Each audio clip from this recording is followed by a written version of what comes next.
A'udzubillahi minasyaitonirrajim. Bismillahirrahmanirrahim. Wassalatu wassalamu ala Rasulillah wa ala alihi wa sahbihi wa man wala.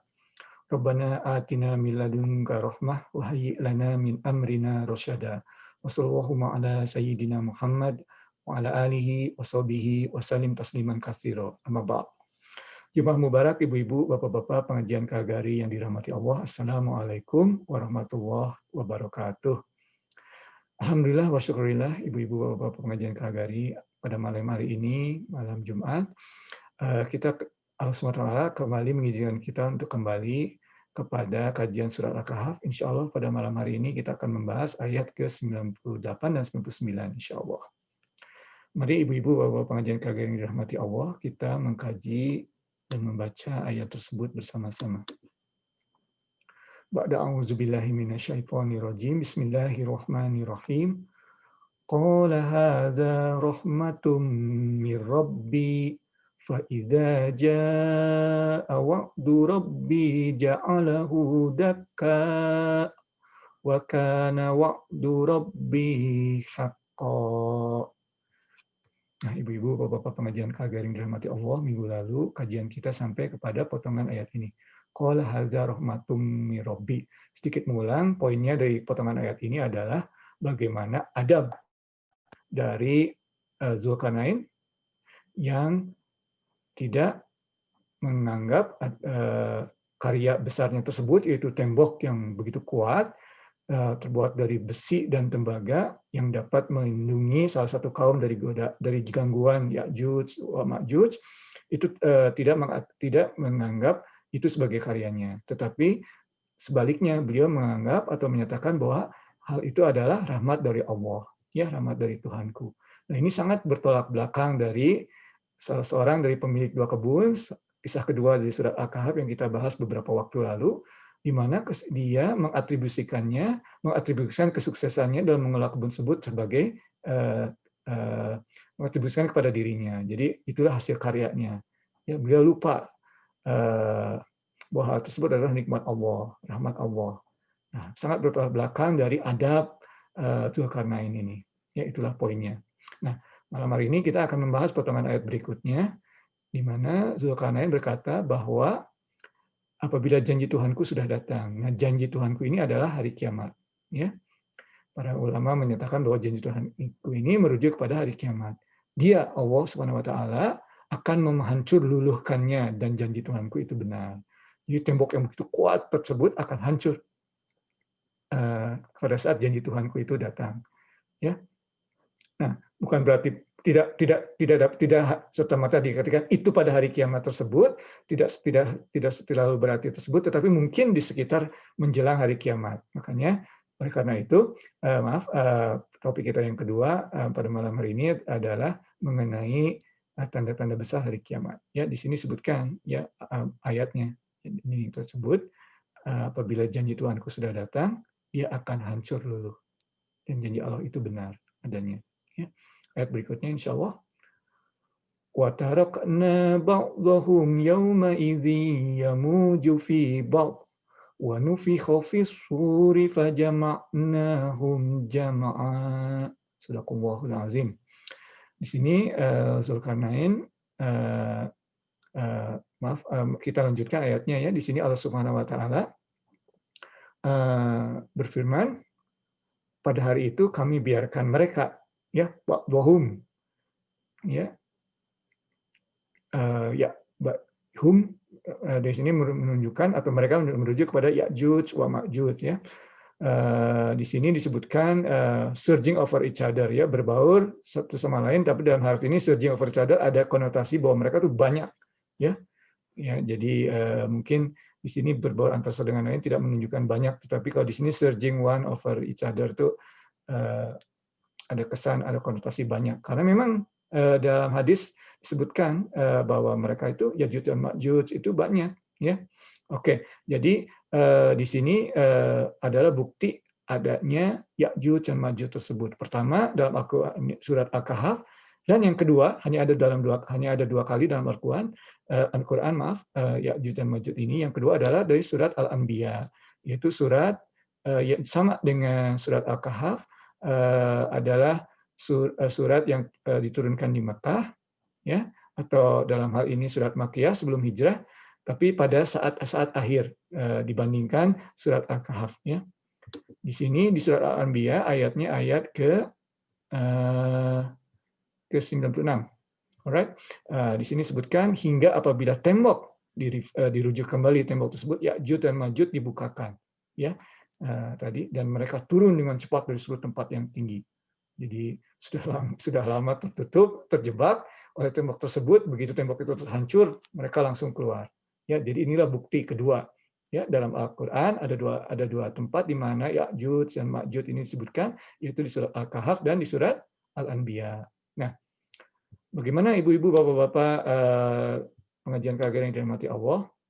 Bagaimana dengan hadis Rasulullah SAW? Adakah referensi mengenai Ya'juj dan Ma'juj dalam hadis Rasulullah SAW? Ada, ya. Pertama, tidak banyak tapi ada.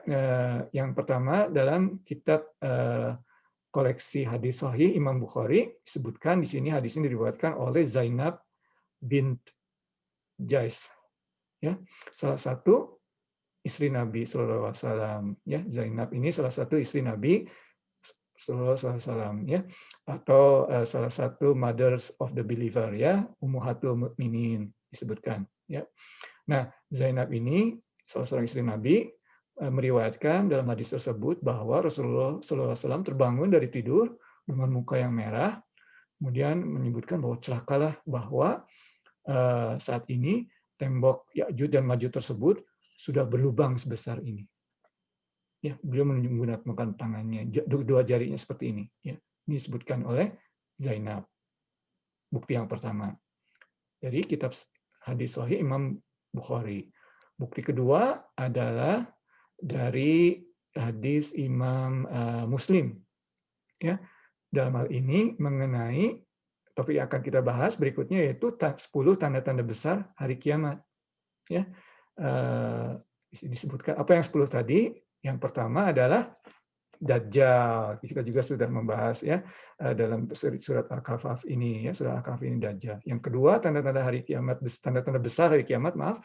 Yang kedua adalah turunnya Nabi Isa alaihissalam. Yang ketiga adalah Ya'juj dan Ma'juj. Yang keempat, kelima, dan keenam adalah gempa bumi di belahan barat bumi, belahan timur bumi, dan di Jazirah Arab. Bumi yang sangat besar. Ya. Yang ketujuh, ya, yang ketujuh adalah dukhan, ya, atau asap, ya, seperti surat Al-Quran Ad-Dukhan, ya. Kemudian yang kedelapan adalah dabbah, juga dalam Al-Quran ada, ya, atau monster, beast dalam bahasa Inggris, ya, beast, monster, ya, makhluk yang sangat mengerikan, ya, dabbah, ya. Itu yang kedelapan, ya, yang kedelapan. Yang kesembilan adalah ada matahari terbit dari belahan bumi barat. Matahari terbit biasanya dari timur, pada menjelang tanda besar hari kiamat terbit di sebelah barat. Dan yang ke-10 adalah api yang besar, yang sangat panas, yang membawa umat manusia yang hidup pada saat itu ke padang mahsyar, ya, ke sekitar padang mahsyar, ya, yaitu di sekitar daerah Syam disebutkan. Nah, disebutkan dalam hadis tersebut bahwa 10 tanda besar hari kiamat ini terjadi pada saat yang pertama terjadi, yang berikutnya itu seperti domino. Jadi disebutkan misalnya di sini pada saat Dajjal muncul selama 40 tahun. 40 tahun ini, tahun yang pertama 40 hari. Hari yang pertama itu seperti tahun. Hari yang kedua seperti sebulan. Hari yang ketiga seperti 1 minggu, dan hari yang berikutnya seperti hari-harimu, itu dalam hadisnya, ya. Itu Dajjal havoc, ya, ada menemukan berbagai keonaran di dunia ini. Kemudian berikutnya muncul Nabi Isa, diturunkan kembali. Dan ini adalah salah satu bukti. Ada juga bukti yang ketiga hadis, yaitu hadis dari Imam Tirmidzi mengenai Isra Mi'raj, ya. Di situ disebutkan bahwa dalam perjalanan Isra Mi'raj Nabi Muhammad SAW melihat Nabi Ibrahim, Nabi Musa, dan Nabi Isa alaihissalam berdiskusi. Apa diskusinya mengenai salah satunya adalah mengenai hari kiamat. Ya. Dan semua tidak mengetahui kapan akan terjadinya, Kecuali Nabi Isa menyebutkan bahwa saya tidak tahu kapan terjadinya, tapi yang saya tahu saya akan dimunculkan kembali. Karena saya harus menangani Dajjal, ya. Dan juga akan bertemu dengan Ya'juj wa Ma'juj, ya. Jadi beliau alaihissalam, Nabi Isa tidak tahu kapan, tapi beliau tahu bahwa ada saya bertugas untuk menangani Dajjal dan Ya'juj dan Ma'juj tersebut.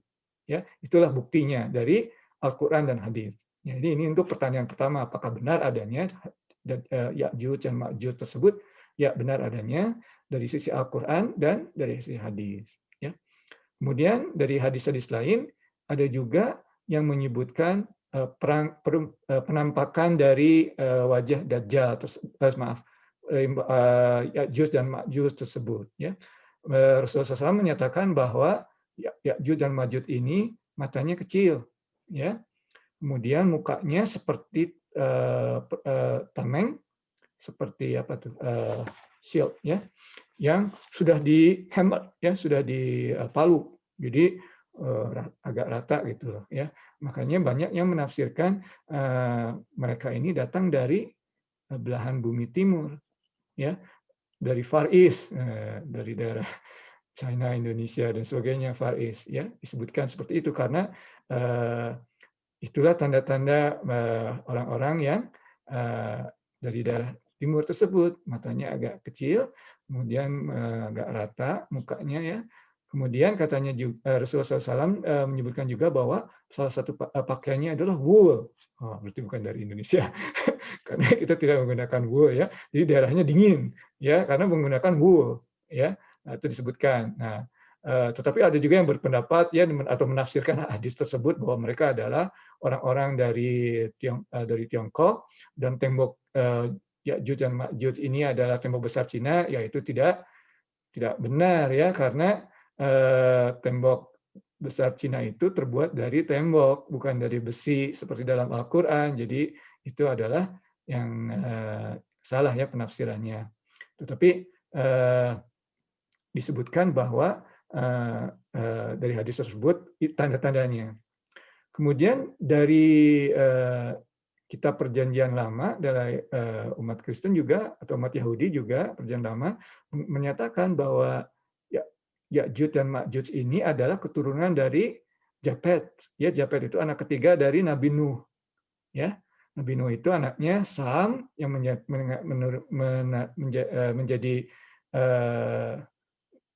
maksudnya jadi apa istilahnya, ya, dalam bahasa Indonesia. Jadi maksudnya Sam ini fathers of Semitic nation, ya. Jadi bapaknya kaum Semitik, ya. Kaum Semitik itu seperti orang-orang Arab, kemudian orang-orang Caucasus, ya, orang-orang bule putih, ya. Kemudian anak yang kedua Nabi Nuh ini Sam, Ham ini bapaknya orang-orang Afrika, ya. Kemudian yang ketiga adalah Japhet, yaitu bapaknya orang-orang Far East. Jadi agak konsisten, ya, asalnya Ya'juj dan Ma'juj ini dari Far East, ya. Itu dari kitab Perjanjian Lama, ya. Nah, kita tidak tahu, yang jelas merujuk ke arah walau alam, tapi yang jelas dari hadis dan dari Perjanjian Lama merujuk ke arah Far East, ya, asal muasalnya atau asalnya dari Ya'juj dan Ma'juj ini, ya, dan bagaimana penampakan wajahnya. Kemudian pertanyaan yang ketiga adalah kapan munculnya Ya'juj dan Ma'juj ini, ya.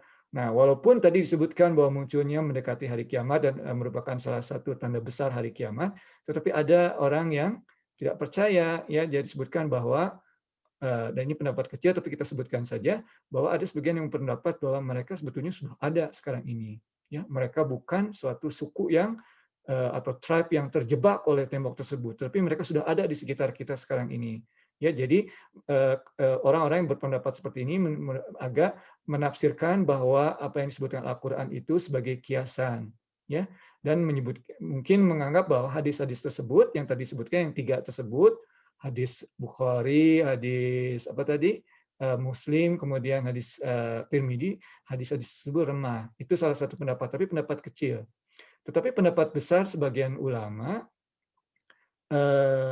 tidak demikian. Ya, pendapat sebagian besar ulama, walaupun kita menganggap wah semua tempat di dunia ini sudah di Google Map, ya, tetapi sebagian besar ulama berpendapat ya masih mungkin, walaupun sudah di Google Map masih ada kemungkinan, tidak impossible, ya, bahwa masih ada satu daerah yang tidak termap atau tidak terdeteksi bahwa di bawahnya ada tembok yang terpendam dan kaum Ya'juj dan Ma'juj ini ada di bawahnya berusaha untuk keluar. Mungkin agak sulit untuk dari sisi logika, tapi bukan sesuatu yang tidak mungkin, ya, bukan sesuatu yang tidak mungkin. Inilah poinnya dalam Al-Quran. Kadang-kadang Al-Quran ini memberikan sesuatu yang agak sulit diterima oleh logika kita, tetapi bukan sesuatu yang tidak mungkin. Tidak ada yang tidak mungkin yang disampaikan oleh Al-Quran. Ada yang mungkin tidak sampai di logika kita, tapi tidak ada yang tidak mungkin, itu poinnya.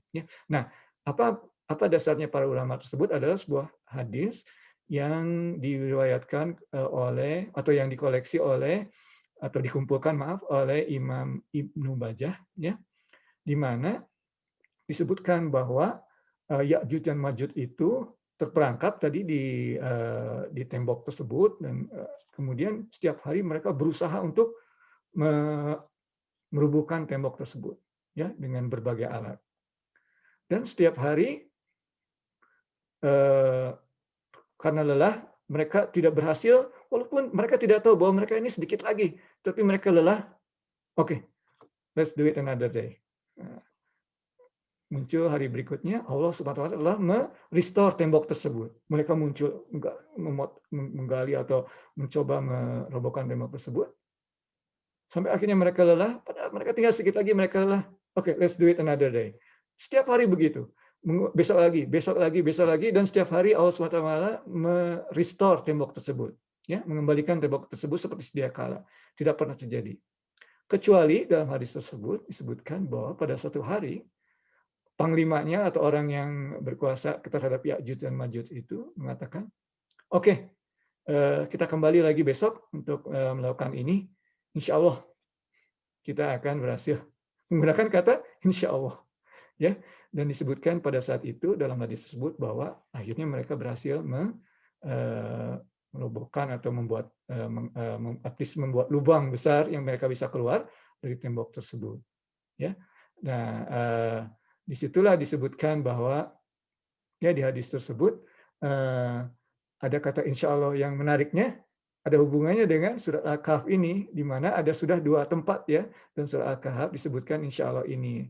Peringatan Allah terhadap Nabi Muhammad atau ajaran Allah terhadap Nabi Muhammad SAW untuk tidak mengatakan sesuatu, akan melakukannya esok hari tanpa menggunakan insya Allah. Yang kedua, Musa yang mengatakan bahwa insya Allah dia akan bersabar. Dan yang ketiga, dalam hadis yang diriwayatkan yang berhubungan dengan kisah yang Zulkarnain ini, bahwa pada saat ada insya Allah tersebut, di Ya'juj dan Ma'juj tersebut berhasil membuat at least sesuatu lubang atau merobohkan sebagian dari tembok tersebut sehingga mereka bisa keluar.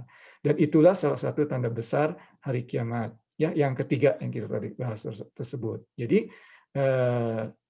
mungkin tidak bisa diterima logika bagaimanapun oleh sebagian orang, walau alam, ya. Tetapi kita percaya bahwa ada relasinya tadi dengan Al-Quran dan juga dengan 3 hadis yang dikoleksi oleh salah satu dari 6 koleksi utama hadis dari Sunni Islam, ya. Ya, jadi sebutkan Bukhari, kita habis Imam Bukhari, kemudian Imam Muslim, Imam Tirmizi, dan Imam Ibnu Majah. Sangat kuat ya hadisnya. Ya, walau alam, walaupun sudah di Google Maps semua, bukan tidak mungkin ada satu tempat yang tertimbun dan di bawahnya tersebut ada tembok yang terkuat dari besi dan tembaga, di mana Ya'juj dan Ma'juj dari bawah mencoba menghancurkannya. Ya. Nah itu, dan kemudian poin terakhir sebelum kita tutup kajian kita pada malam ini adalah yang menariknya adalah kita mengetahui bahwa kisah Zulkarnain adalah salah satu pertanyaan dari 3 pertanyaan yang diungkapkan kaum Quraisy terhadap Rasulullah SAW. Kaum Quraisy ini mendapatkan 3 pertanyaan ini dari umat Yahudi di Madinah. Tetapi di sini kita melihat bahwa Allah Subhanahu wa taala tidak hanya menjawab pertanyaan tersebut, dalam hal ini pertanyaan mengenai Zulkarnain, ya, Dzulkarnain, tetapi Allah Subhanahu wa taala juga memberikan detail yang lebih terperinci, ya. Dalam umat Yahudi ini menggunakan perjanjian lama, ya. Dalam perjanjian lama ada Zulkarnain, ada Ya'juj dan Ma'juj, ya, tetapi tidak dihubungkan.